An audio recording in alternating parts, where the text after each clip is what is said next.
antagônicas na luta do dia a dia pelos direitos do taxista. Nós temos aqui correntes antagônicas, isso é muito bom, isso enriquece o debate, porém, nós não vamos discutir filosofia aqui, nós vamos discutir apenas o código.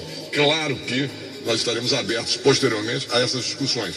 Aliás, todo mundo sabe a minha posição em relação a tudo isso, né? E, inclusive, as lideranças sabem perfeitamente o que eu penso sobre Diários Nunca Mais. É uma luta que, aliás, o companheiro ali lembra que desde 2000, eu abracei. Foi aí que eu comecei essa relação intensa com o taxista. Foi quando eu lutei para acabar com essa exploração, essa escravidão, neo-escravidão que o taxista enfrentava, que ainda hoje enfrenta, mas aquele absurdo mereceu toda uma luta e a gente conseguiu naquele momento dar uma reviravolta. Claro que essas diárias ainda, para muita gente, continuam diárias extorsivas, mas é outra luta, vamos continuar brigando por isso. Bom, mas eu estou aqui, para quem ligou o programa agora, com um presidiário, ele não é ex, ele está com regime progressivo de pena, ele passou a ter liberdade condicional e ele, o Washington, ele quer trabalhar e o que acontece? Ele apresenta lá o seu currículo, ele fez curso de especialização. O Washington, você se especializou em quê, hein?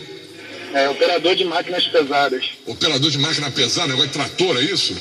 Trator de esteira, reta, escavadeira. Então veja bem, o homem é motorista disso, é isso, né? Você é uma espécie de motorista desse negócio. Então, tirei minha carteira B, tudo. Aí, tirou tudo, o cara tá aí querendo trabalhar. O que acontece?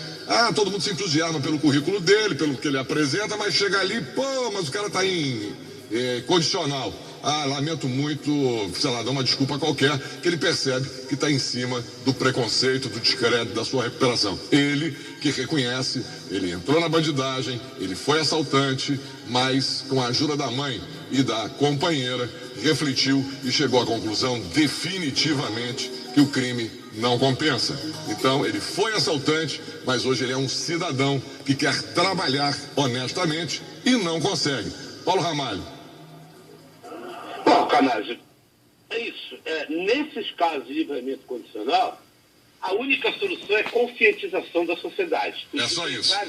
Os empresários precisam entender como acontece